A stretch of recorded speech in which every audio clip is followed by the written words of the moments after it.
Hello guys. So the next one is workshop number 2. Okay, workshop number 2, financial foundation and proper protection. All right. Please watch and take notes and share and come to our event in DC. Okay, next 2 weeks, September 10 and 11. Okay, meet face to face and give me a call. I can help you register. But here's workshop number 2 for financial foundation and proper protection. So that's workshop number 2. Enjoy.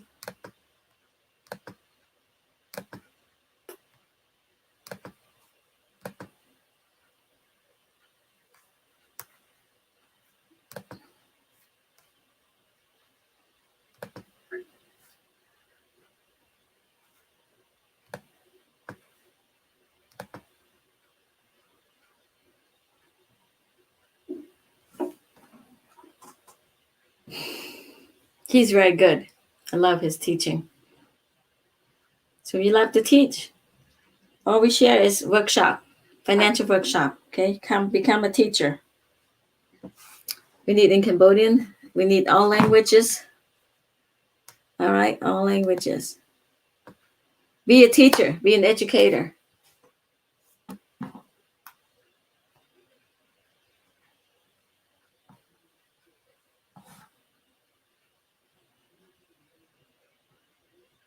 All right, good evening, you guys. We are going to get started just so we can stay on time. Obviously, we have a lot that we're going to talk about tonight. And by the way, so if I don't know if everybody was here last week or not. I think I've met pretty much everybody here. Again, my name is Robert. I'm excited to have a chance to go through workshop number 2 with you. As we talk about this, this subject that's, affecting, millions of people to the extent of, I guess I'll start the meeting with, putting this on your mind. And I know I shared it a week or so ago with some of you. If you go on the website, gofundme.com, and if you just type in one keyword in the search, if you type in the word funeral, you'll find approximately 2.8 million people unfortunately asking for money for donations because someone passed away. And I think because those people didn't have proper protection for their family. And so tonight is going to be all about proper protection and taking somewhat of a complicated subject that people have had for it seems like far too long in this country. And hopefully we can simplify it for you a little bit. So you give me a second. I'm going to share my screen and we're going to get started. And by the way, if you have your workbook, hopefully you do, but we're going to be on page number 25 is where we're going to begin, and I'm going to get this thing out of my way so I can see this thing. And so hopefully you guys can see me. If not, unmute and shout out because I cannot see anybody other than the PowerPoint. So again, we're going to go to page 25 of the workbook, and I'm going to get us started here as we click through the sign in and everything. Again, the context of this is normally in our financial centers, and hopefully everybody's doing well with the whole lockdown situation. But we hope we did your homework. But let's go to page 25 just so we can really get started and really figure out what we're going to discuss today. And the first part we're going to discuss is how to have a strong protection plan. Something that we feel most families have really overlooked, how to have a strong plan in place for their family. We're also going to discuss the relationship between building wealth and fulfilling your responsibilities, because these things kind of work together. And so we want to, really properly fulfill those responsibilities while building wealth at the same time. And so it's important for people to understand. We're going to talk about, do I need life insurance? Some people think everybody needs life insurance, and that's not necessarily true anymore. And so what we want to figure out is, does everybody need life insurance? Okay. If so, how much life insurance? Unfortunately, there's a lot of people who sell insurance who don't necessarily educate people on insurance. And so we want you to be able to figure out how much should you have if you need life insurance. We're also going to discuss something that's really exciting, is the different types of life insurance. There are many types. There's an iPhone, there's an Android, there's other versions. And so people have preferences. And so we don't want to make assumptions today that every type is for everybody. There are different types for different people, different scenarios. We're also going to finally focus on how to choose the most suitable plan for your family. we feel that at the end of the day, you've got to be able to make the right choice. And I think the education is what that's all about, to make that decision. And so, again, some of the challenges here as we continue on page 25. Number one is to protect our family for these areas primarily to think about: your life, your health, and your disability. You know, we say, what if you die too soon? What if you get sick? You know, what if something goes wrong? So you have to be in a position to protect your family. Those are challenges that all of us face. Literally, none of us are untouchable by these challenges. We have to protect our family. And we also have to focus on reducing our liabilities to get out of debt sooner. I know last week, that was essentially the focus of our conversation, was getting out of debt. You know, if you look at the Debt Clock website, by the way, I looked this week, it's up to almost $25 trillion. Literally, the last time I looked, it was 23 trillion. And so the debt is out of control. We got to help people with this thing. Also, dealing with constant changes in your job, career, or business. We're seeing industries being disrupted. Some of it's not very good because people are losing a lot. And so this is a big challenge that all of us are facing. And so we've got to figure that out. And also, living a long life without adequate income, probably one of the more scarier things for someone like myself. I'm worried about that, you know. There's not a lot of pensions. Social Security is not a lot of money. So if you don't save a lot and have assets and things, you could really live a long time without a lot of money. And that's not a good place to be. And so we want to really focus on figuring that out, having a plan. And so page 25, there's what's called the financial foundation. It looks like a little bit of a wedding cake here. And there's an order. And so I want you to fill that in the book if you can. This is something that's really important for people to pay note to. The foundation is proper protection. We then focus on debt management. We're going to talk about these dynamics. We then focus on having a solid emergency fund, typically 3 to 6 months. We talked about that last week. And then finally talking about investments and savings and long-term planning and things like that. And it says, like building a house, you must build it from the ground up. Many people, they say, no, Rob, I want to invest. I want to buy this real estate. I want to do this. And I say, no, I understand, but think about it. Does it make sense to many times go invest your money if you have credit card debt at 30% interest? It may make sense to pay the debt first. Again, there's always exceptions to all these rules. And so there's an order that we feel like people should really follow. And it says, without a strong foundation, everything you have may not last. And again, being in the financial industry and educating people for 20 years now, I mean, it's crazy because I can't get a haircut. My hair's growing and I have all this gray hair. It's like, man, it's been a long time.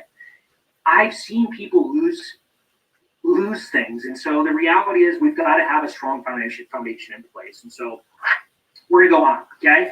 And we're going to talk about a concept on page 26 called the X curve that essentially has two curves. And I'm going to kind of talk about it, and then we'll bring up the slide so you can fill it all in.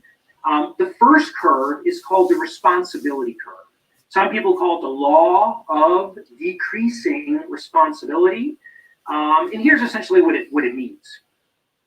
The left side of the screen, you're young. The right side of the screen is you're older. It's like a timeline, let's say. On the left side of the screen, when we're young, we normally have financial responsibilities for children. We normally have financial responsibilities for a mortgage, saving for those kids, potentially go to college, paying down debts, things like that. So when we're young, it is usually assumed that there's a high level of responsibility. As we get older, we should have an intention of lowering those responsibilities, paying down those debts, educating those kids, and finally getting that financial burden out of your back pocket. And so it's a law of decreasing responsibility. Again, as we get older, we've got to have a plan. Again, hope is not a good plan. By the way, I want to remind you of that. It's not a good strategy, I should say. I think you should be hopeful, but you should have a specific plan. What is the plan to reduce your debt, reduce your responsibility, things like that? When we're young, we typically have less savings and high responsibilities. And again, when we're older, the concept is we have less responsibilities when we're older, potentially looking at retirement and things like that. The wealth curve, which goes the other direction, typically starting low, and then hopefully, again, strategically, it needs to go high. You've got to have a plan to build wealth as you get older. Some people call it the law of building wealth, the law of increasing assets, things like that. Again, when we're young, we need to learn how to start to save and invest. I don't care if it's $10. If you got a stimulus, hey, that's extra money. People say, no, I need the money. I understand. But what if it was only 1,000? You'd probably make it work with only 1,000. So maybe you could save $200. I don't know. Everybody's situation is different, but you've got to make a decision to start. Someday you've got to make a decision to start. As we get older, we look at this, we must accumulate wealth because the reality, like we said a few minutes ago, there's no more pensions. Social Security's in trouble. You've got to have money or real estate or assets, something that you can live off of. More wealth, less responsibility when we're older. And so it says at the bottom of the screen, get enough life insurance protection when you are younger, reducing your protection need when you build enough wealth. The concept of what's called self-insured. Imagine, we look at this X curve, we'll bring it up so you can fill in the book properly. Imagine most people in this country, if you look at it, the left side of the screen, it says less secure. The right side of the screen is generally more secure because they have more money. They have less responsibility. And so you think about the average family today during a crisis, as we record this thing, it's 2020, it's a crisis. We might be able to look back at this and say, wow, look at what happened. But most families are living in this world of, man, my financial situation is not good and I have a lot of bills to pay. So the name of the game is what we really believe in, and educating people is, again, building that wealth while reducing that responsibility, because the right side of the curve is about freedom. It's about security. It's about, hey, if I don't have all those bills, I don't need to go punch a clock and do something I may not enjoy doing like many people do nowadays. And so it's really focusing on taking care of your future. So it's a powerful concept, okay? Let's go to the bottom of page 26. We'll do some true false. We'll just throw some random stuff around here. It says if you are a joint account holder on a credit card, you are liable for the debt if your cosigner passes away. The correct answer is true. You are responsible. So my advice, don't cosign. I do mean it, especially for family members. It creates a lot of dynamics. Some people will disagree with that, but I don't think you should be a cosigner in most situations, okay? It says, according to the responsibility curve, you will have more responsibilities when you're older. That is actually false. We would say the responsibilities, we want them to go lower as we get older. It says if your children are minors, they will not receive life insurance proceeds until they're 18 years old. That is a true statement. So it's very important that you don't list minor children as beneficiaries. You really want to make sure you have that set up properly. Also, when you make a minimum payment on your mortgage, you will pay more in interest. The answer is true. Again, I would remind you the word mortgage in Latin means death pledge. You should look into that. So we should try to pay that down, okay? And it says you should also have a high amount of insurance protection when you are older. That's a false statement because it's saying, well, if you have all that money and you don't have those responsibilities, you don't have a giant need for life insurance. What's called self-insured. So on page 27, I'm going to pull this up and I'm just going to read it to you. It's a powerful little letter here. It says, hello, I am your life insurance policy. You and I have similar purposes in this world. It is your job to provide food, clothing, shelter, schooling, medicine, and other things for your loved ones. You do this while I lie in your safe deposit box. I have faith and trust in you, and out of your earnings will come the cost of my upkeep. And at times, I may appear minor children as beneficiaries. You really want to make sure you have that set up properly. Are done, mine will begin. Responsibilities, you don't have a giant need for life insurance. You should have a high amount of protection when you are older. No, false. What's called self-insured. So on page 27, I'm going to pull this up, and I'm just going to read it to you. It's a powerful little letter here.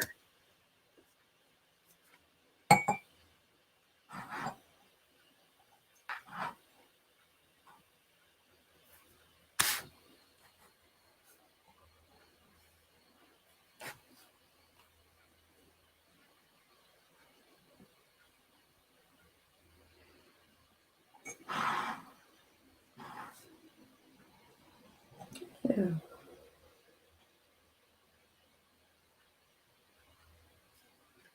Why does it look like that?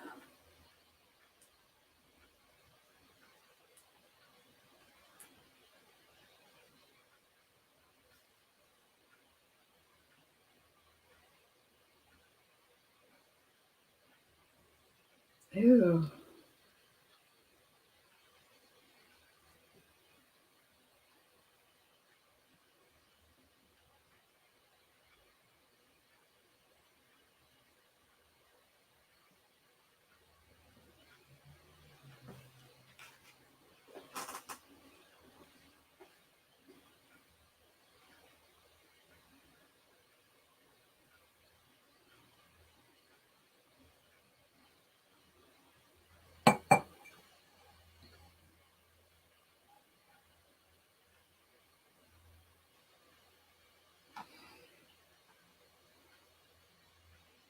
Good. This is September, and September is life insurance awareness month.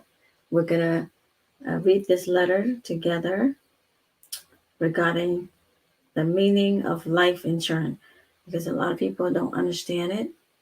Okay, and so they hate it. So it's our job to make sure they understand. Okay, life insurance awareness month should be every day, every month, not just September. But September is the awareness month. Okay, let's hear this.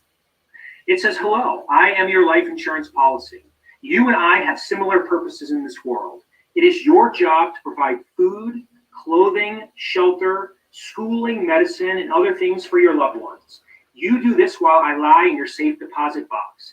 I have faith and trust in you, and out of your earnings will come the cost of my upkeep. And at times, I may appear insignificant to you. But someday, and who knows when, we don't know when, you and I will change places. When you are laid to rest, I will come alive and do your job. I may provide food, clothing, shelter, schooling, medicine, and other things your family will continue to need, just as you are doing now. When your work and labor are done, mine will begin.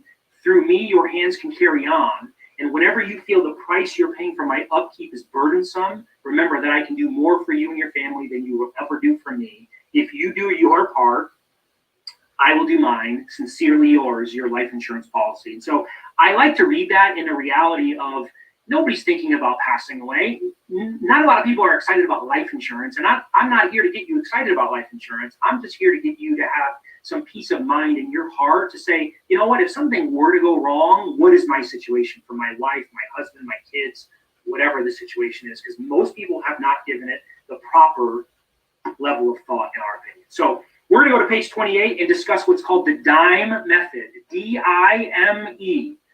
Very, very simple method to calculate how much life insurance do you actually need. Because an insurance person typically will say, no, you know what, Bob, you need X. And that may be accurate, but this is probably the most specific way to do it. It's very simple. It stands for debt. It stands for income replacement. It says times 10 on the screen, but we'll talk about that. It talks about mortgage, and it talks about education. Debt, income replacement, mortgage, and education. And it's very simple. If I were sitting down with you and your wife, and I looked at, Stephanie's husband, Adrian, and I said, you know what, Adrian, if something were to happen to Stephanie, God forbid, would you instantly want the ability to pay off all the debt, not including the mortgage, yes or no? And we would fill in that amount on the debt. I would say, if God forbid something happened, for how many years do we want to replace that lost income? Because otherwise the lifestyle is all screwed up. Most families cannot survive on a single stream of income if they've built a lifestyle around two. So the most important part of this formula is income replacement, you guys. It really is. So we would ask for how many years. We would then go to mortgage and say, hey, if something were to happen, would you also want the ability to pay off that house and write a check? Yes or no? And the final one of education. If something were to happen, would you instantly want those college education accounts funded? Because doing it on a single income could be radically harder. And so if you would go through this, you'll find most people say, man, I'm really underinsured for what I want or what I need. And so it's very important for people to look at this and calculate it. It says the only reason you buy insurance is to have enough coverage for the potential loss. So think about it. No one would buy $100,000 coverage for a $500,000 home. $10,000 for a $50,000 car. They don't let you do those things.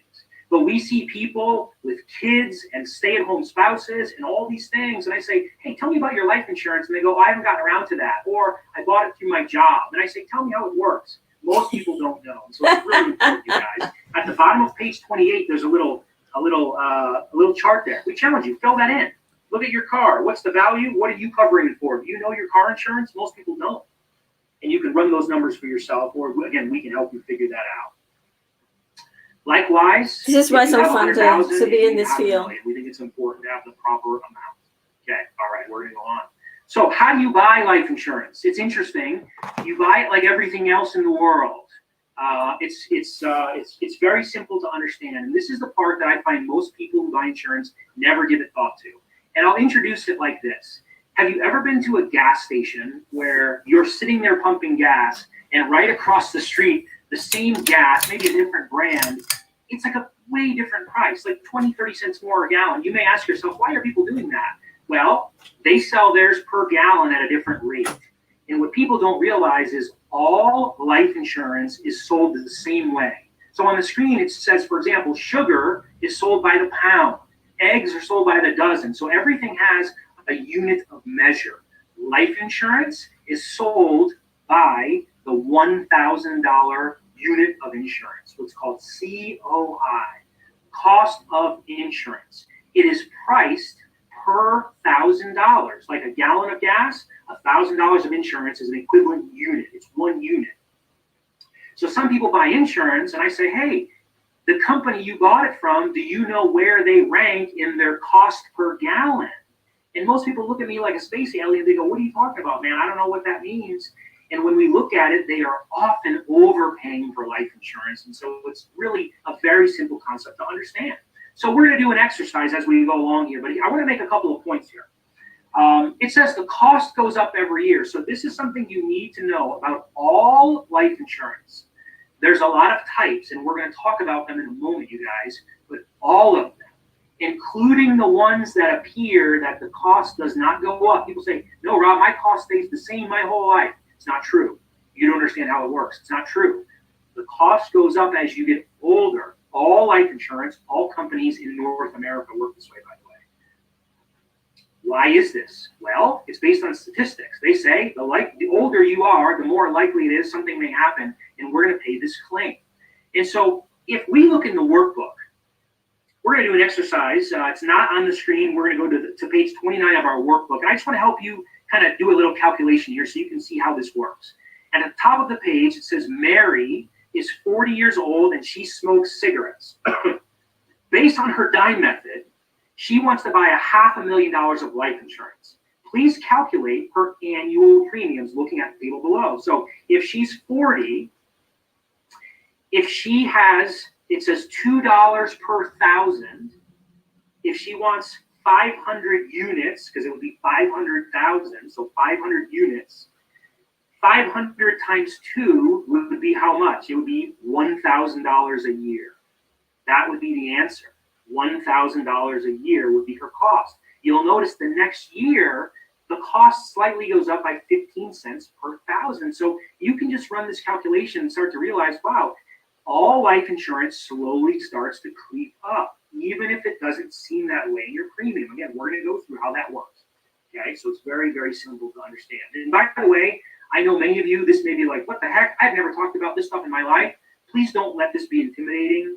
I know this might be the very first time some of you are hearing it. So if you feel that way, I used to be an airplane mechanic, and I know how you feel. So just so you know, we relate to you. So please, hang with us. So how are insurance premiums determined? A couple of things. Number one, you must qualify. It does determine your health. Your health has so much to do with this. Some people think, no, I thought that all changed with something in the government. That's not true. You've got to be in good health. Here's what they base it on. Here's how they're going to discriminate against us, okay? We don't like it, but it is what it is. Our height and weight, they have ratios, and they go, hey, if you're out of that, you're going to pay more. If you have health issues, present issues, or maybe in the past, they're going to use that against you. Medications you're on, because that's an indication, hey, what's going on here? Tobacco usage, we're going to talk about it. They really use it against you. Your family history, your driving record, your criminal record, and high-risk activities. And so if you're a skydiver or some crazy extreme, thing, they're going to use that against you when it comes to buying life insurance. Okay, so let's look at page 29 real quick. just to make sure we're not missing anything in the book. In the middle of the page, it says circle the items that are not factored into the rate of insurance premiums if you have a workbook. And here's the answer. Your hair color does not matter. Your religion does not matter. And your eye color does not matter. And riding a bike does not matter. That is not high risk, riding a bike. So anyway, we will go on. After you look at those factors, they're going to put you into a category called a rate class, okay? Very simple. There are three primary areas of rate classes, very easy to understand. There's what's called standard, which means, just like it sounds, standard, normal, you're in the middle. Then there's what's called substandard, which we're going to pull all this up on the screen. Hey, there's some issues here. And then there's what's called preferred, which means, wow, you're better than the average person. So the rate classes in most insurance policies look like this. Preferred elite, again, that's what's called preferred. That's the best one. You have optimal health. Then there's a next one down called preferred. You're pretty good. You have a really healthy situation. You're not the best, but you're pretty good.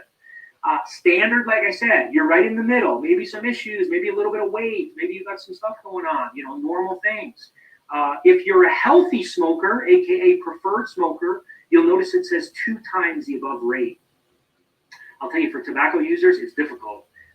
Life insurance gets very expensive for tobacco users because of statistics. And so if you're preferred, it's 2 times. If you're just a regular smoker, it's 3 times the amount. It's crazy the cost. Then there's what's called table rated. Table rating means, you know what? You don't fit those categories. You're off the chart. The good news is we'll still approve you, but it's going to be expensive. And so a lot of families realize, hey, I'd rather be able to get something and have it be expensive than have nothing. And so what I would recommend to everybody, we've had a lot of people come through these workshops and they say, hey, my family member who's got some health issues, type 1 diabetic, for example, they were declined over at company XYZ. I'm here to tell you there's solutions for those things nowadays, even if it's a table rating. So when we look at it, there's something to be aware of, however, called the timeline of insurability. There will become a point in your life, whether it's because of your age, meaning 85 years old, or because your health, where you will no longer qualify to be able to buy life insurance. And I'm here to tell you, of 20 years of being in the insurance business and the financial business, most people think about it when it's kind of something's going on, and that's not the time to do it. So the one thing to know about rate classes, you guys, is once you're in a rate class, you're locked in that class forever. They cannot change it unless you get out of the policy, okay? Or again, are you still insurable? Do you still qualify? So we don't know. Everybody's got their own situation. Okay, let's go on here. And we're going to go to page 31, and we're going to do a little drawing. If not, you can maybe have this in a notebook. We're going to just do a little drawing and talk about the different types of life insurance. Starting with the most basic, probably the most common type, which is called term insurance. By the way, you guys, the word term means time. So term life insurance is pure life insurance. There's no cash value. There's no cash accumulation. In most situations, you're not getting your money back. There are some exceptions to that. But in most situations, term is temporary life insurance. You buy it for a preset amount of time, and it has an expiration date.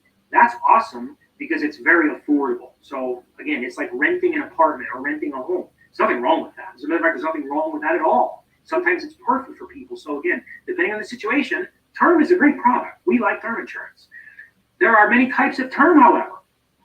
There's what's called annual renewable term. What do you think? Well, every year it goes up a little bit. Or you could do what's called level term. You could buy it for a period of 5 years, 10 years, 20 years, 30 years, even beyond 30 years nowadays. They're actually going into 40-year term insurance policies, which is awesome for people because it's a long time.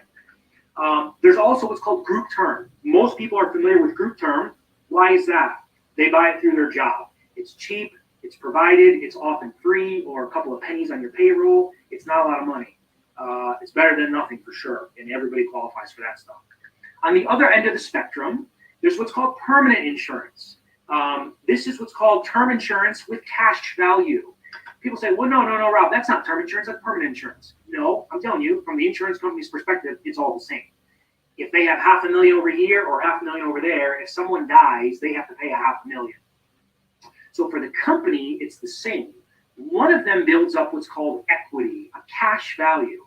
There's a lot of people in the world who don't like the idea of cash value insurance. And I'm not here to debate that, you guys. Again, this is an educational class. You can form your own opinion based on that stuff.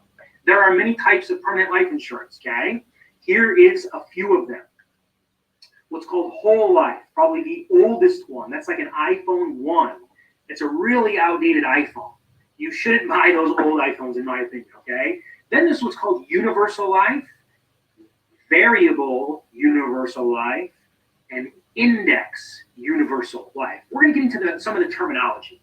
Again, not to bore you with details, but just to give you an idea. These are also referred to as cash value policies, like we said. Okay? Hopefully I'm not going too fast for anybody. All right.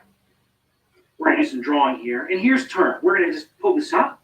So the first little area on page 31 in the middle where it says draw 4 pictures, annual renewable term, I want you to draw that. Just a straight line. The premium goes up every year. Just a little bit more, a little bit more. Super cheap, though. You can buy it. It's so cheap to start with. Every year, it goes up a little, goes up a little, goes up a little. Over time, it goes up a lot. People got to be aware of that because usually when it goes up to a certain point, people start saying, you know what? I don't like this. It keeps going up every 12 months. During a pandemic, it goes up. So a lot of people are kind of against those sort of policies, although they're out there. Then there's what's called 5-year term. Again, like a little staircase, and it represents a little series of 5-year segments. The premium only goes up every 5 years. It starts a little higher than the annual renewable, but it stays the same for 5 years. But let me ask you, if you look at those pictures, what is the direction of the line? One is a sharp up, smooth uptick.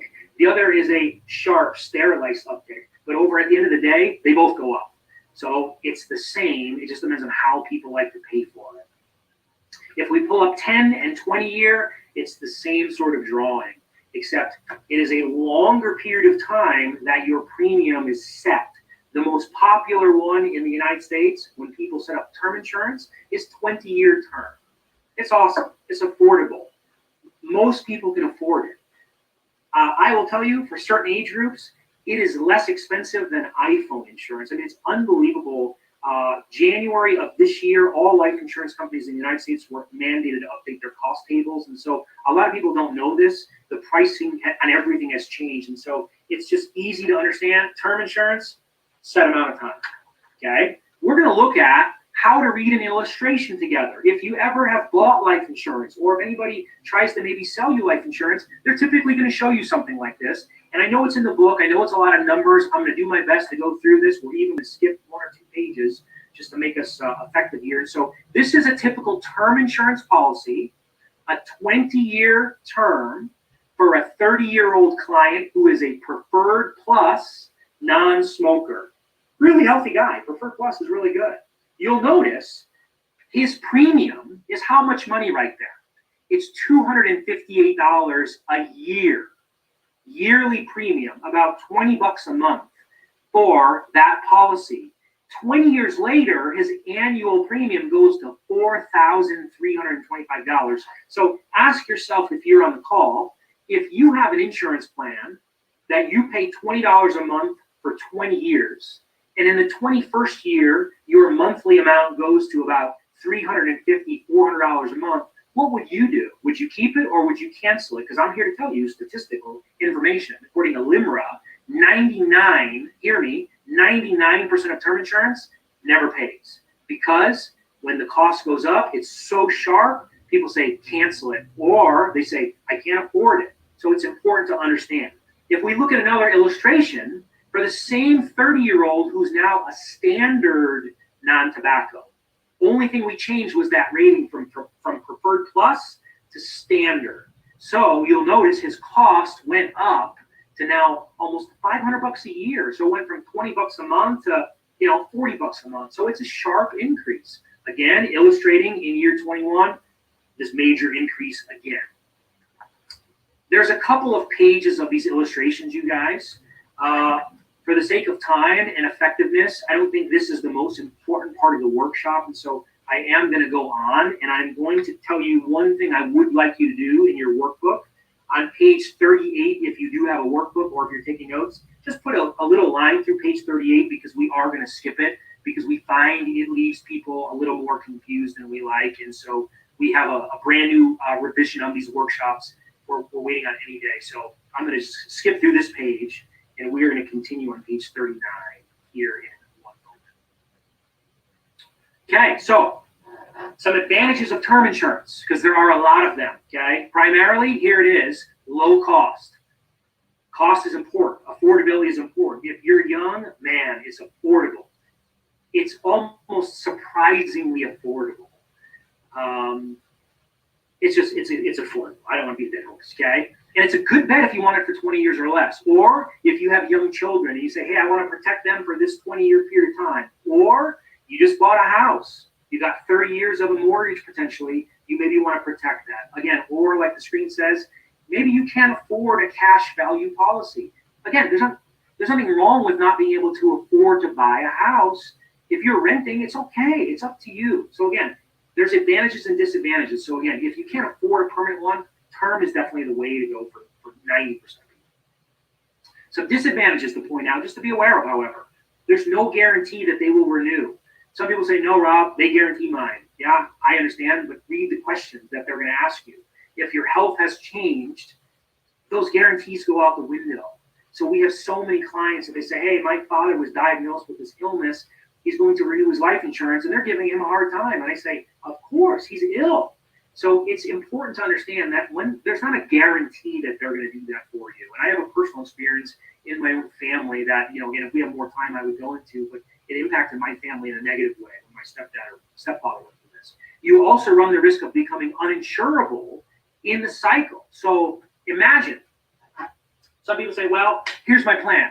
I don't have a lot of money, so I want to buy 10-year insurance. And I say, that's awesome. But what if in the 10 years they get a diagnosis of high blood pressure, high cholesterol, heart disease, liver disease, cancer, bone disease? We have so many people that we've personally interacted with over the past couple of years. It's an eye-opener. Are people getting sick? And so it's like, again, we don't know what the future holds. And so, again, we don't want people to become uninsurable. If you miss paying a premium, your coverage will typically lapse on term insurance. And so, again, it's very important. There's no flexibility on term insurance. If you don't pay, they cancel the policy after a little grace period. Your policy will lapse. And so that can be a bad thing for people, okay? Some continues here. The future rates are extremely high. I think we've already said that. And again, if your policy lapses, it's like car insurance. You pay it, you don't benefit. Where does that money go? And we feel that the families should be benefiting and not the insurance companies. Again, I do not represent an insurance company, so we want to keep that money in the pocket of the people. Page 39, let's do some true false. The insurance company will guarantee the renewal at the end of the term. Well, we just said that. That is false. Term insurance has a low net cost. We just said that is very true. Term insurance is a good option if you want it for 20 years or less. Yeah, that's true for sure. And term insurance has flexible premiums, which means you can skip payments without it lapsing. That is not true. That's a false one. Okay? And future term insurance renewal rates are lower. Again, that is false. Okay, awesome. Real simple. We move on to the subject of what's called group term insurance. Very easy to understand. The benefit is typically 1 to 3 times your salary. Again, is that enough? Hey, you got to ask yourself. By the way, I ask you to maybe role play before I lose this thought, especially if you're married and you have a spouse. I challenge you sometimes to go home and with a blank sheet of paper, without your spouse's help, maybe you go into separate rooms with that blank sheet of paper, and at the top of it, you write down, what's my situation? And I want you to pretend in your mind the agony and the sorrow of losing a loved one and find out really quick, how much do you know about the situation you're presently in? Do you know about the insurance? Do you know the policy number, the company, the phone number? A lot of times people don't know anything about this because it's not often discussed. So group term, 1 to 3 times may not be enough. You don't need to qualify, so that's a great thing if your employer offers that. It's very inexpensive, like we said. Unfortunately, it's typically going to terminate when you leave your job. So many people say, Rob, I don't need insurance because I have it through my job. And I say, I understand that. When you leave your job, which you will leave your job at one point, that life insurance will end. And at that point, you would possibly have to requalify. So it may not make a lot of sense to only own group insurance. There's another product that many people own called accidental death and dismemberment, what is referred to as AD&D. This is inexpensive, but not a good value. We find usually those policies are not going to pay. I have personal stories of clients thinking they're going to get money from these policies and unfortunately not getting anything because the husband would die of a heart attack or something that was not an accident. So again, you got to think about your situation. Again, this is about education. I don't know the situation. Should you buy life insurance with the rest of your life in mind? That's up to you. That is totally up to you. Some people say, no, I'm not worried about it. That's great. You don't have to. How long will you live? Some people, they buy a 10-year plan. Well, what if you buy a 10-year plan, but you live 11 years? That's hard for your family to deal with. Will you want it or need it in your senior years, your retirement years? Is it important at that point? Some people, they're not sure. They haven't really been able to calculate that. Will you need it to potentially pay estate taxes? If you have an estate in this country, the estate tax rate is about 50%. So it's important to understand this stuff, okay? So let's continue on page 40 and get to the first area of what's called cash value insurance, the oldest version called whole life. Many people say, yeah, you're in the hole for life. It's not good. I'm not saying it's good or bad. I'm just here to tell you kind of how it works, okay? You'll notice the cost of insurance goes up, just like the term. However, that line, that is a steady line across the middle, the green line, right above where it says cash value, let's say that line signifies your premium. It never goes up. People say, see, Rob, my policy doesn't go up. And the answer is no. You'll notice at day one, you're paying at this level, but the cost is at this level. So the policy is building up what's called a cash value. And inside of whole life, it's earning a little bit of interest. And as you get older and that cost is now greater than what you're putting in, let's say you're putting in $100, what if the cost every month is $200? The difference of the money, they take it from your cash value. It pays for itself. That's kind of the concept of what's called whole life. So we pull this up, you have a fixed premium for life. People say, well, that sounds good. Well, hang on. The cash, if you want to use that money, is available only by loan. You are not able to withdraw from whole life policies. It is only available through a policy loan. That's just the way the laws are written. It is a very low guaranteed rate of interest that you're going to earn on that money. And it sometimes pays what's called a dividend, which can be used to either lower the premium. This part's not that important, so you don't feel pressure to write this. Buy additional insurance or add to the cash value. Here's what I'm here to tell you just to simplify this. Dividends in the investment world are usually a good thing. Dividends in the insurance world are a bad thing. Dividends in the insurance world is like a tax rebate. It is a return of an overcharge of the customer. So people say, no, Rob, my company pays dividends. I go, well, come on, that's not a good thing. So you've got to understand the difference in the two. So we just feel that that may not be the best thing for people, although whole life is a great program for a lot of individuals. Okay. It is also the least flexible of all permanent life insurance. The least flexible. Okay. So what I want to do is at the bottom of page 40 in your workbook, I'm going to give you a little homework. It's very, very simple, and it's not that important. I want you to put a little star at the bottom of page 40 if you could. And what I would like you to do is try to use the table on the next page to fill in those lines, okay? It's not that important if you don't do it. That's why I'm going to let you do it as homework. But we want to go on, but I want you to maybe look at those numbers for the illustration purposes. So we want to go to the next page here, talking about the next idea of permanent insurance. So you have whole life insurance. And then as those policies evolved, people said, okay, we don't like the rigid structure of whole life. We want some flexibility. And so they came up with what's called universal life. And the word universal, you guys, signifies the word flexible. If you have a universal life policy, you have a flexible premium. You can pay more, you can pay less. You can skip payments. You can take a break if you need to. People say, wow, that's pretty interesting. But again, just like term, just like whole life, the cost goes up. We overpay in the beginning. They use that money later to pay for the policy as those costs go up. It's interesting to look at, though. because I want to dive into this before we get to the specifics of some of these. On page 42 at the top, it says there's 4 things that are going to happen in life. Think about it. Number 1, there's a financial emergency. Some of us are going through an emergency right now. We feel having flexibility is a good thing. You need flexibility. Number 2, maybe a financial opportunity. Hey, Rob, I got a chance to go do something. I would like to skip my insurance premium for the next 60 days. No problem. If a policy, some people, they like the flexibility of that. Number 3, you stop working. Hey, can I not pay my policy? Some of those policies give the flexibility. And then again, maybe dealing with a debt, maybe losing a spouse. People say, okay, I lost my spouse. I would love to skip the payment on my policy. So we like the idea of flexibility, especially in the world nowadays with the economy the way it is. So let's think about this though for a little bit further. Let's say you had $100, $200, $300, whatever it is. Let's just say $100, and you wanted to save $100. You wanted to invest a couple $100. Forget life insurance for a second. Where's the first place that people go when they want to save money? The first place that they maybe put a stimulus check if they get it. The answer is, you probably said it. The first place most people go is to the bank. They go to the bank. Why do they go to the bank? Well, a few reasons. It's safe. It's liquid, which means you can get it if you need it. You have a guaranteed rate of interest. However, it's a very low rate of interest. And so that's kind of the only negative there is the low rate of interest. So a lot of people, they say, yeah, I don't like the bank. I don't make any money. So what I'm going to do is I'm going to go talk to my brother-in-law, who's a truck driver. No offense to truck drivers, by the way.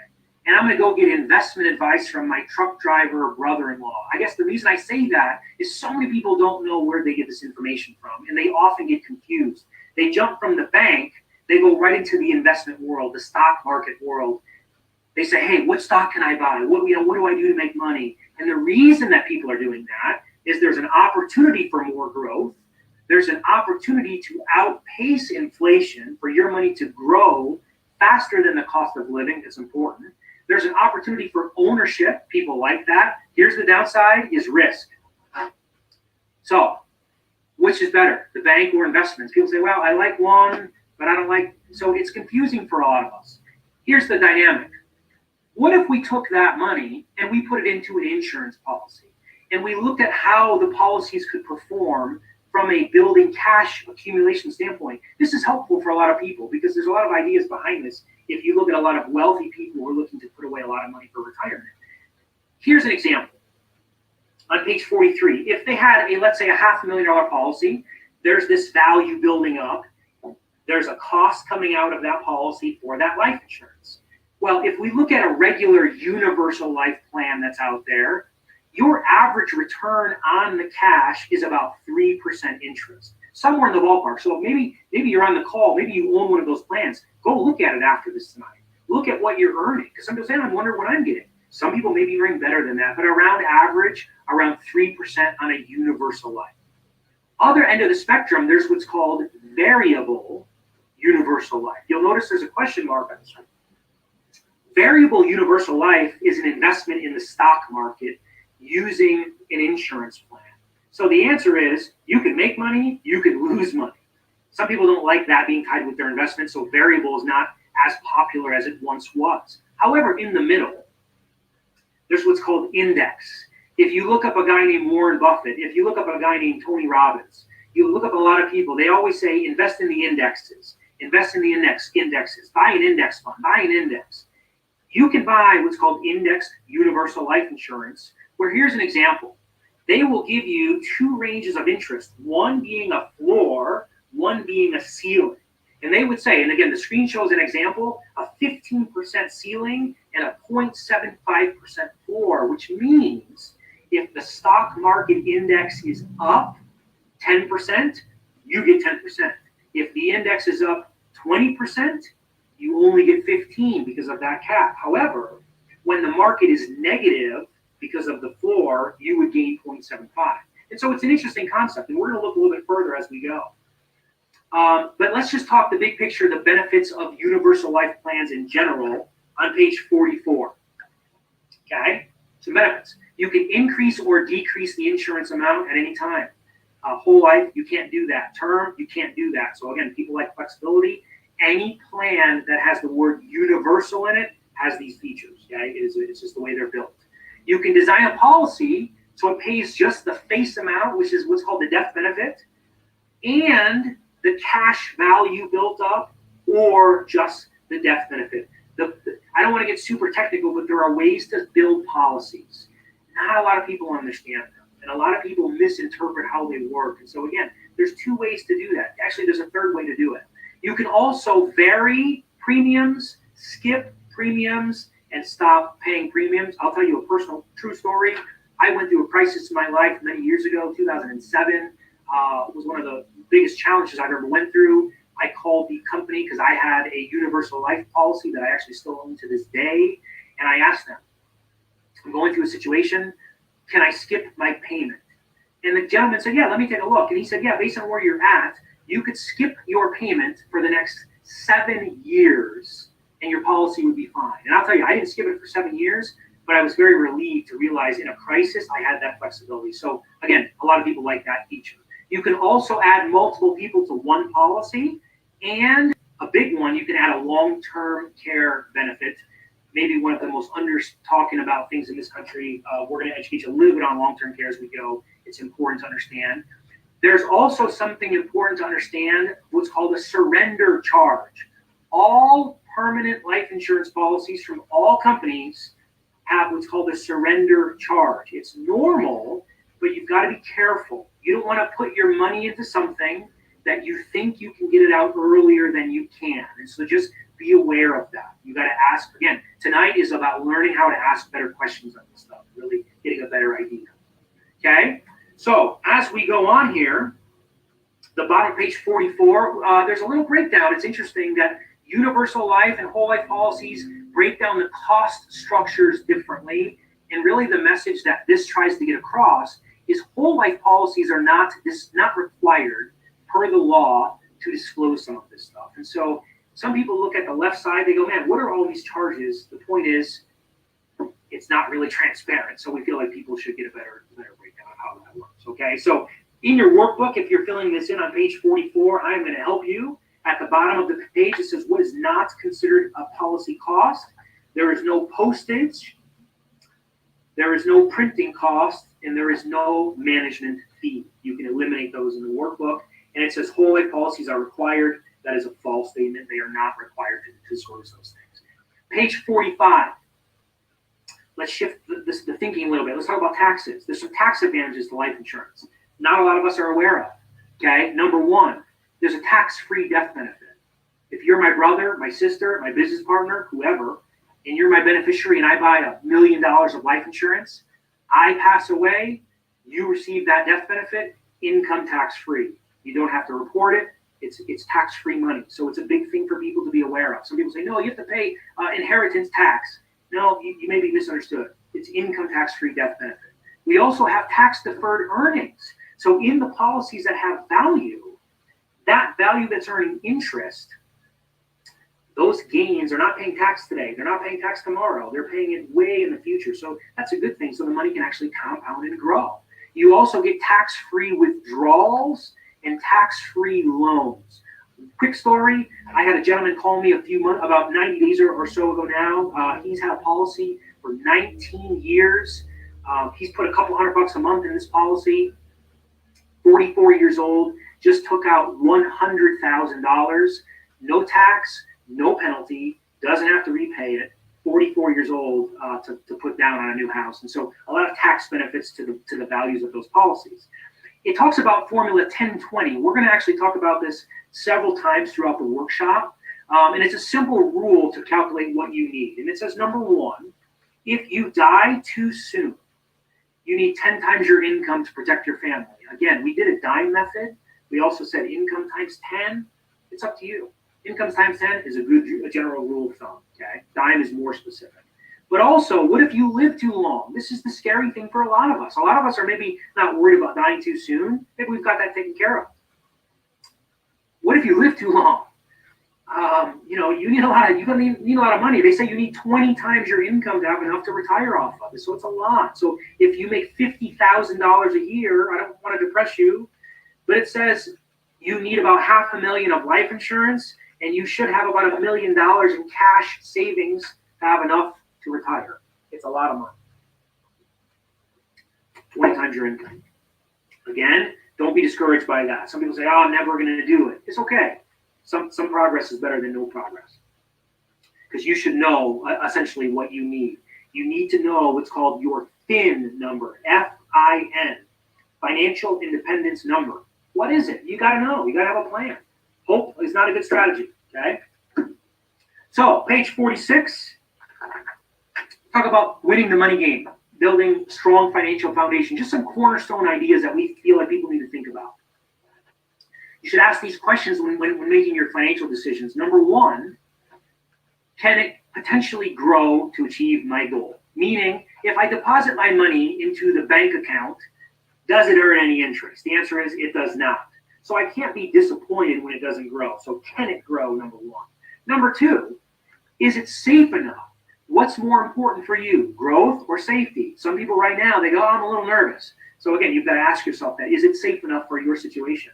Number three, does it have any tax advantages? Are you pumping money into your 401k? You got to learn about what's going on with taxes. If you are, I'm not saying it's good. I'm not saying it's bad. I'm just here to tell you, you've got to learn what's going on with taxes right now. If I could give you any message, and I'm not a tax advisor, does it have tax advantages? Because most people, they're behind on retirement, and when they go to retire, they're going to get a big tax bill, much larger than they're anticipating. So they're already behind, and they're going to have less because of taxes. And so we've got to have a tax strategy in place. And number four, does it have proper protection?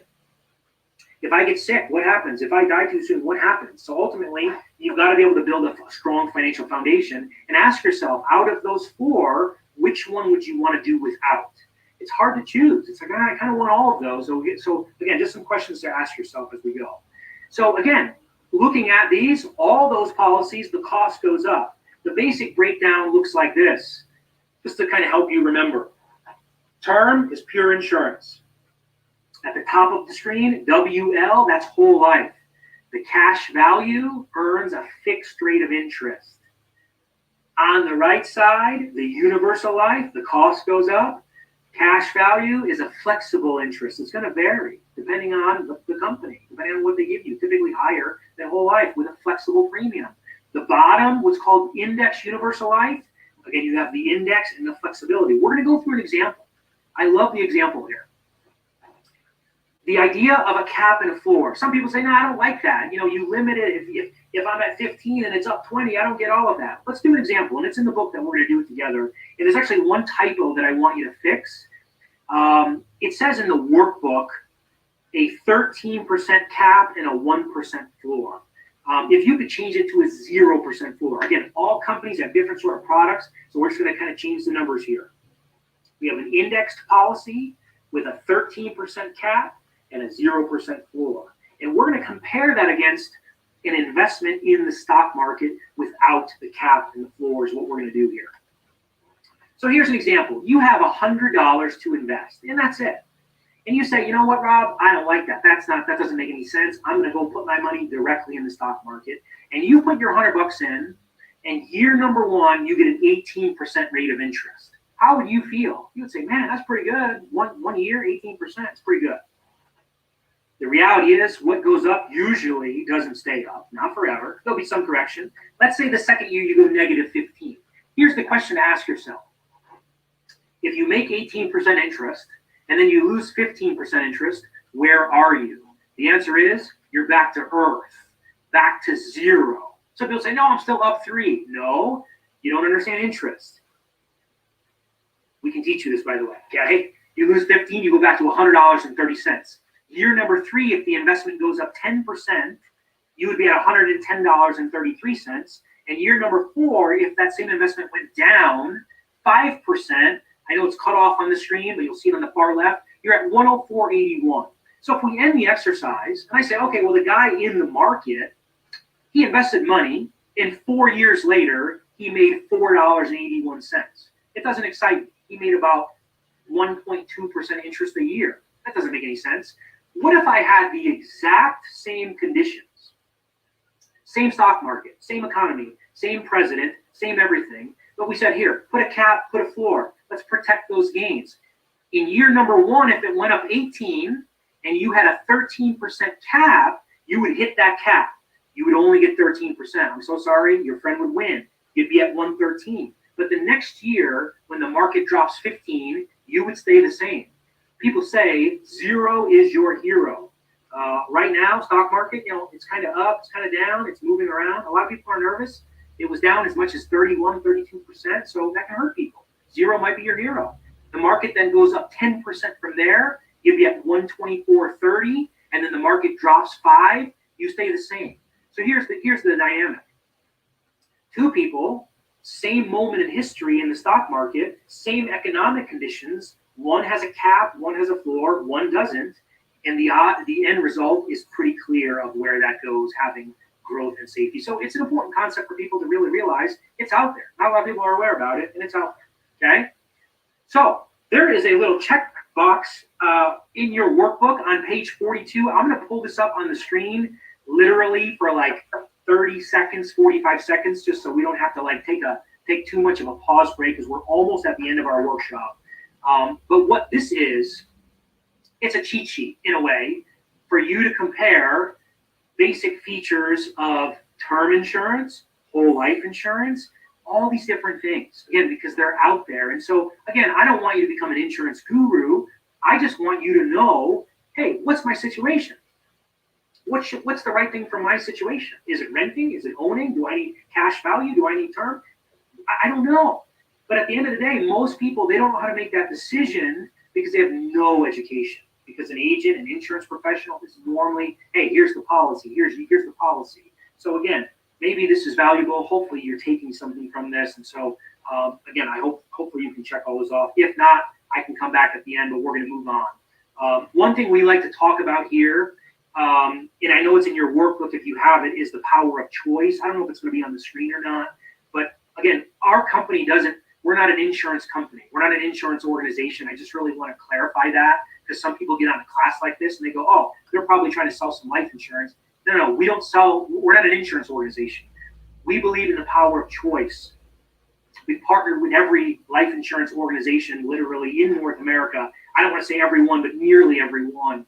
And so we have access to all that information to help people. So there's another little caveat, little niche area out there called final expense insurance that a lot of us are aware of, but a lot of us are not.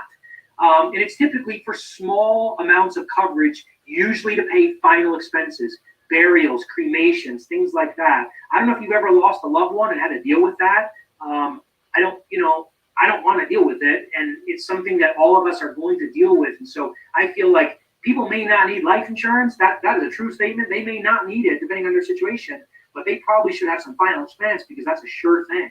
And I don't want to have to pay for that, especially at a crazy time like this if something were to happen to somebody. Usually for people with health issues. So something to keep in mind, somebody may not qualify for regular life insurance. They usually can qualify for final expense. Again, smaller policies. So it's helpful for a lot of families out there. Easy to apply, typically no medical testing. Nowadays, over the age of 50, not even a telephone interview. We basically just do an application and they approve people if you just answer some questions. So it's very easy for people. And a big point is what's called a concierge service. Have you ever planned a funeral?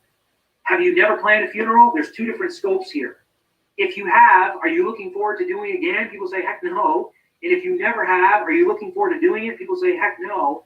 So we really recommend something what's called a concierge service, where there's licensed funeral directors who work on your behalf, to where the family, your kid, your spouse, whoever it might be, they don't need to deal with the burden of negotiating prices and dealing with, burial places and funeral places, because it can be very difficult for people, the emotional burden. So we want to put that on maybe a concierge. We like that concept. It's good peace of mind for people.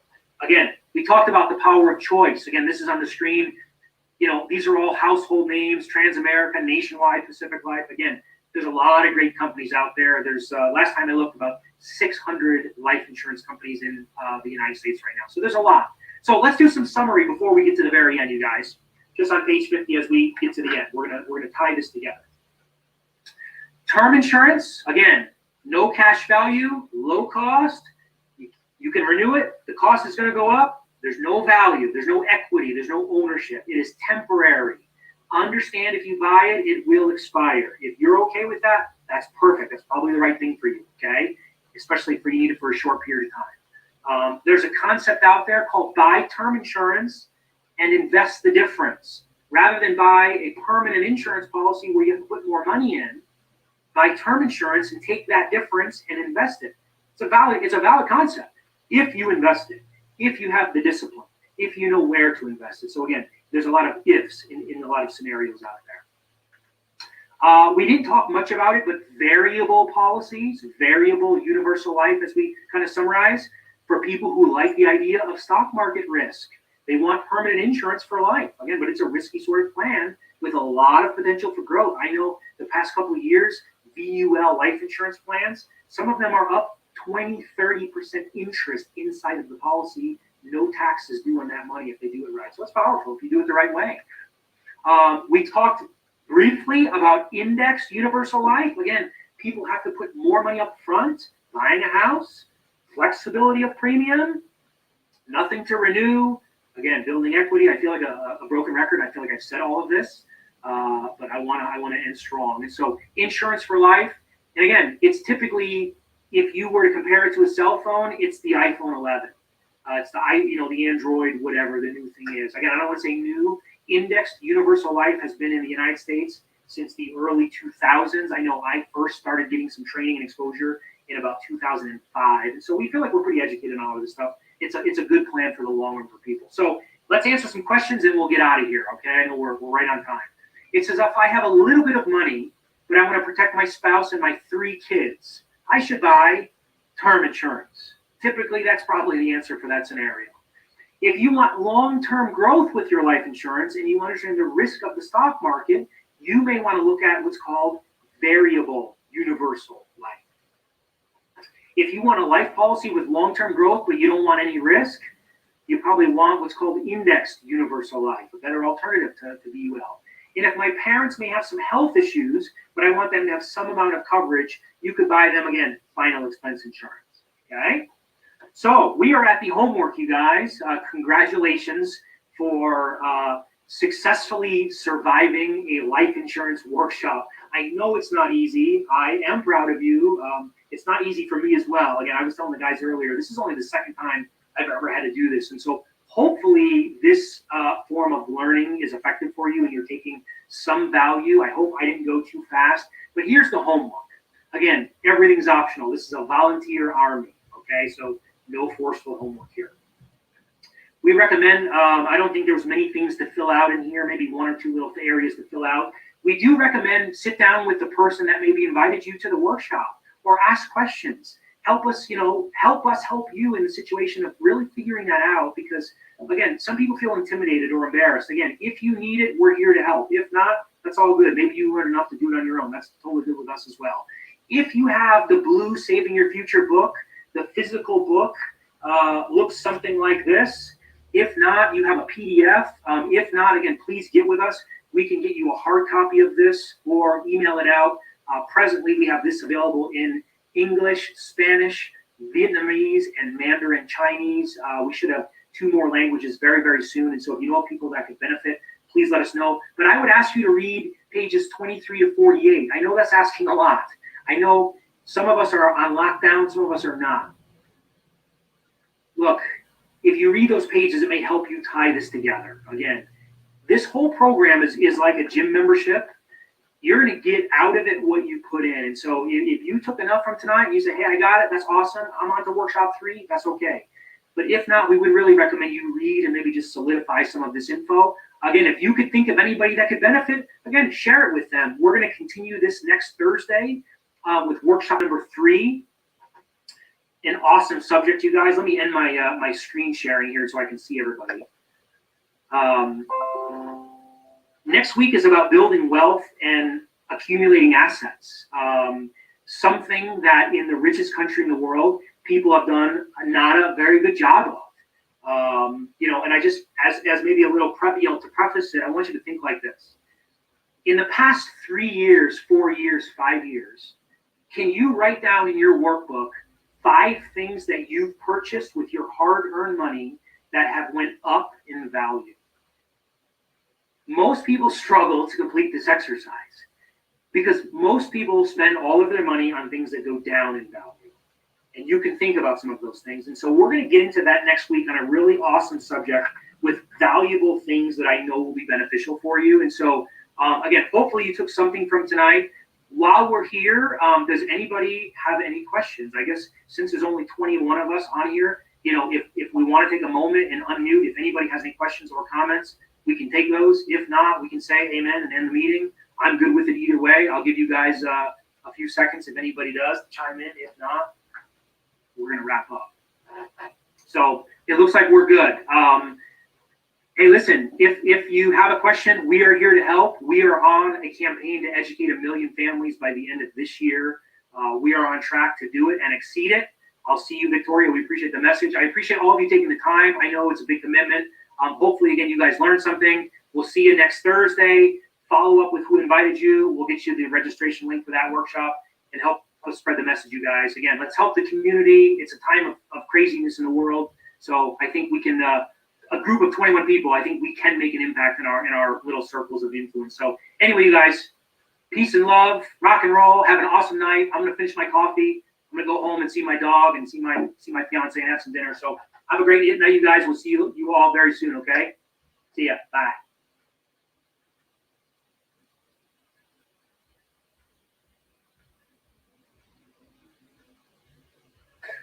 If you guys will give me a moment here, I am going to share my screen and we're going to get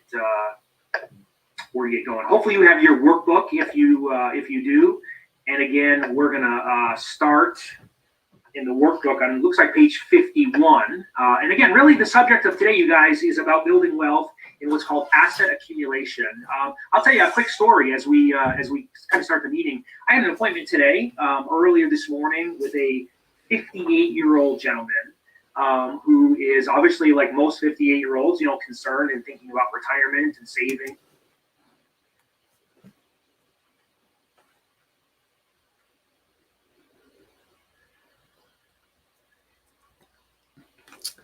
Okay, that should be the end of workshop number 2.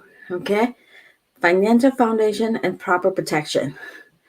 Okay, nên là thầy cả chú ý translate call bong support na audio call translate ជាភាសាខ្មែរ and those of you who want to hear more, let me know.